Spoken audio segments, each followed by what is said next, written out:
નમસ્કાર. દિવસભરના તાજા સમાચારોમાં તમારું સ્વાગત છે. તમારી સાથે હું છું પિનલગીરી ગોસ્વામી. સમાચારો વિસ્તારથી જાણીએ એ પહેલા મહત્વના સમાચારો ઉપર એક નજર. ચાલો જોઈએ આજના મુખ્ય સમાચારો. સૌથી પહેલા વાત ખેડાની, જ્યાં એક નવો નક્કોર રોડ ફક્ત 2 મહિનામાં જ તૂટી પડ્યો. સુરતમાં જીએસટી વિભાગે 37 કરોડથી વધુનું બોગસ બિલિંગ કૌભાંડ પકડી પાડ્યું છે. અને આંતરરાષ્ટ્રીય સમાચારમાં અમેરિકાએ વેનેઝુએલામાં ડ્રગ કાર્ટેલ વિરુદ્ધ મોટો લશ્કરી ઓપરેશન શરૂ કર્યું. ચાલો હવે ગુજરાતના સમાચારો પર વિગતવાર નજર કરીએ. વાત છે મહેમદાબાદ ડાકોર રોડની, જે બન્યો હતો પૂરા 156 કરોડ રૂપિયાના ખર્ચે. પણ બન્યાના ફક્ત 2 જ મહિનામાં રોડ તૂટી ગયો. હવે ભ્રષ્ટાચારના ગંભીર આરોપો લાગી રહ્યા છે. બીજી તરફ રાજકોટમાં રખડતા ઢોરનો ત્રાસ હજુ પણ એવો ને એવો જ છે અને પાલિકાની કામગીરી સામે સવાલો ઉઠ્યા છે. ભ્રષ્ટાચાર પર એક મોટી કાર્યવાહી થઈ છે. એસીબીએ લાંચ લેતા તલાટી અને પટાવાળાને રંગે હાથ પકડી લીધા. હવે સરકાર મોટેરામાં આસારામ આશ્રમની જમીન જપ્ત કરવાની કાર્યવાહી ઝડપી બનાવી રહી છે. હવે જોઈએ આજના ક્રાઇમ બુલેટિનના કેટલાક મુખ્ય સમાચારો. રાજકોટમાંથી એક ચોંકાવનારો કિસ્સો સામે આવ્યો છે, જ્યાં 140 કિલો ચાંદીની ચોરી થઈ. આ મોટી ચોરીને ઉકેલવા માટે પોલીસની 5 ટીમો બીજા રાજ્યોમાં તપાસ માટે ગઈ છે. તોલમાપ વિભાગે પણ મોટી કાર્યવાહી કરી. ઓછું વજન આપતા સેંકડો વેપારીઓ સામે કેસ દાખલ થયા. અને એક મહત્વનો ચુકાદો આવ્યો છે. આટકોટ દુષ્કર્મ કેસમાં આરોપીને માત્ર 43 દિવસમાં ફાંસીની સજા થઈ. ગુજરાત બાદ હવે વાત કરીએ દેશના અન્ય સમાચારોની. મહારાષ્ટ્રના રાજકારણમાં એક નવો ઇતિહાસ રચાયો. સુનેત્રા પવાર બન્યા રાજ્યના પ્રથમ મહિલા નાયબ મુખ્યમંત્રી. કેન્દ્ર સરકારે એક ચિંતાજનક માહિતી આપી છે. એર ઇન્ડિયાના 267 વિમાનોમાં ટેકનિકલ ખામીઓ જોવા મળી. વંદે ભારત સ્લીપર ટ્રેનોમાં હવે મુસાફરો માટે નોન વેજીટેરિયન ભોજનનો વિકલ્પ પણ ઉપલબ્ધ રહેશે. અને હવે નજર કરીએ વિશ્વભરની કેટલીક મહત્વપૂર્ણ ઘટનાઓ પર. યુક્રેન અને રશિયા વચ્ચે યુદ્ધ રોકવા માટે ફરી પ્રયાસો શરૂ થયા છે. અબુધાબીમાં શાંતિ વાર્તા ચાલી રહી છે. અમેરિકામાં ભણતા ભારતીય વિદ્યાર્થીઓ માટે એક કડક ચેતવણી.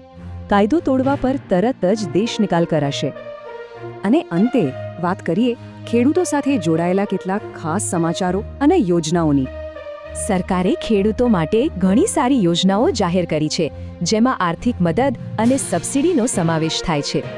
સ્કાય યોજનાથી ખેડૂતો વીજળી વેચીને કમાણી કરી શકશે. પણ સવાલ એ છે કે શું આ યોજના ખેતીનું ભવિષ્ય બદલી શકશે? નમસ્કાર. ચાલો ફટાફટ નજર નાખીએ આજના ગુજરાત પર. આજે વિકાસ, પડકારો અને રોજિંદા જીવનમાં શું બન્યું. શાસનના મોટા નિર્ણયોથી માંડીને સામાન્ય માણસના જીવનને સ્પર્શતી દરેક વાતને ચાલો થોડી નજીકથી જાણીએ. તો સૌથી પહેલા એકદમ મોટા સમાચાર.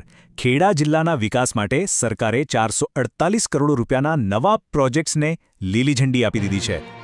પણ જો જ્યાં સારી વાત હોય ત્યાં ક્યારેક ચિંતાની વાત પણ હોય છે. એક તરફ વિકાસની ગતિ છે તો બીજી તરફ રાજકોટમાં થયેલી 140 કિલો ચાંદીની ચોરીએ સુરક્ષા વ્યવસ્થા સામે ગંભીર સવાલો ઊભા કર્યા છે. અને હા, જે લોકો સરકારી નોકરીની રાહ જોઈ રહ્યા છે એમના માટે પણ એક બહુ જ અગત્યની જાહેરાત છે. તો ચાલો આ બધી જ ખબરોને હવે થોડી વિગતવાર સમજીએ. તો ચાલો સૌથી પહેલા વાત કરીએ શાસન અને વિકાસની. જોઈએ કે એવા કયા નિર્ણયો લેવાયા જે ગુજરાતનું ભવિષ્ય નક્કી કરશે. 348 કરોડ રૂપિયા. આંકડો સાંભળીને જ લાગે કે કંઈક મોટું થઈ રહ્યું છે. આ રકમ ખેડા જિલ્લાના લગભગ 31 અલગ-અલગ વિકાસ પ્રોજેક્ટ્સ માટે ફાળવવામાં આવી છે. મતલબ કે નવી સુવિધાઓ, સારા રસ્તા અને સ્થાનિક વિકાસને એક જોરદાર પુશ મળશે. મુખ્યમંત્રી ભૂપેન્દ્ર પટેલે પોતે ફાગવુલમાં આ જાહેરાતો કરી. અને સાંભળો, સૌથી મોટી વાત એ છે કે આ અત્યાધુનિક તાલુકા સેવા સદન એક જ વર્ષમાં તૈયાર કરવાનું ટાર્ગેટ છે, જે બતાવે છે કે સરકાર કામને કેટલી ગંભીરતાથી લઈ રહી છે. હવે જુઓ, વિકાસની વાતો તો બરાબર, પણ યુવાનો માટે રોજગારીનું શું? તો એમના માટે સારા સમાચાર છે. 29 માર્ચે જે ટેટ પરીક્ષા લેવાવાની છે એ શિક્ષક બનવા માંગતા હજારો ઉમેદવારો માટે સરકારી નોકરીના દરવાજા ખોલી શકે છે. અને શિક્ષણની વાત નીકળી છે તો સંસદમાં પણ એક બહુ રસપ્રદ વાત થઈ. સાંસદ મયંક નાયકે કહ્યું કે આપણી આઈઆઈએમ અને આઈઆઈટી જેવી મોટી સંસ્થાઓએ હવે વિદ્યાર્થીઓને ફક્ત નોકરી શોધનારા એટલે કે જોબ સીકર્સ નહીં પણ નોકરી આપનારા એટલે કે જોબ ગિવર્સ બનાવવા પર ફોકસ કરવું જોઈએ. સારું, તો આ તો થઈ મોટા નિર્ણયોની વાત. હવે જરા ગ્રાઉન્ડ લેવલ પર આવીએ. શહેરોમાં કાયદો અને વ્યવસ્થાની શું સ્થિતિ છે એ જોઈએ. માત્ર 9,800 રૂપિયા. રકમ ભલે નાની લાગે પણ આની પાછળનો ભ્રષ્ટાચાર કેટલો મોટો છે એ વિચારો. અમદાવાદના દેત્રોજમાં એસીબી એટલે કે લાંચ રૂશ્વત વિરોધી બ્યુરોએ આટલી રકમની લાંચ લેતા એક તલાટી અને પટાવાળાને રંગે હાથ પકડી પાડ્યા. આ બતાવે છે કે નાના સ્તરે પણ ભ્રષ્ટાચાર કેટલો વ્યાપેલો છે.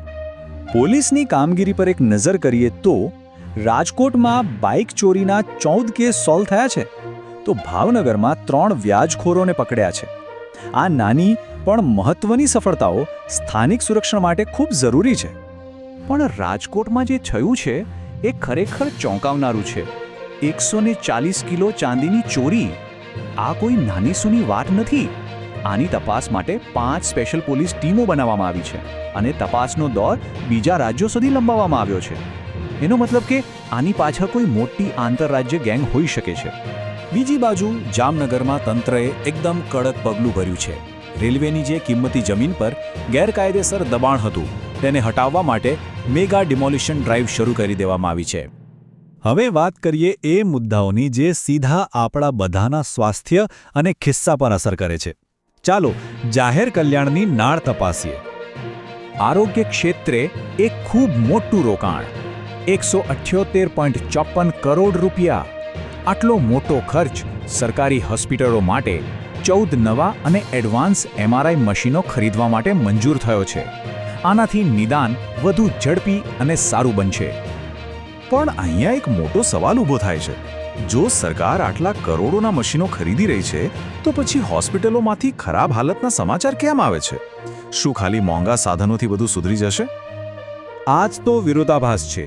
જુઓ, એક તરફ કરોડોના નવા મશીનોની વાતો અને બીજી તરફ અમદાવાદની એલજી હોસ્પિટલના આઈસીયુમાં ગંદકી અને સુવિધાઓના અભાવની ફરિયાદો. દર્દીઓનો જે ગુસ્સો છે એની પાછળ હોસ્પિટલના વહીવટની બેદરકારી સ્પષ્ટ દેખાય છે. ચાલો હવે જરા અર્થતંત્ર પર નજર ફેરવીએ. વેપારીઓની નજર આરબીઆઈના રેપો રેટના નિર્ણય પર છે. શેર બજારમાં જીએમડીસીના શેરમાં 7%નો ઉછાળો જોવા મળ્યો. અને હા, એક નવી ભારત ટેક્સી સેવા પણ ચર્ચામાં છે, જે દેશની પહેલી સહકારી ટેક્સી સેવા છે.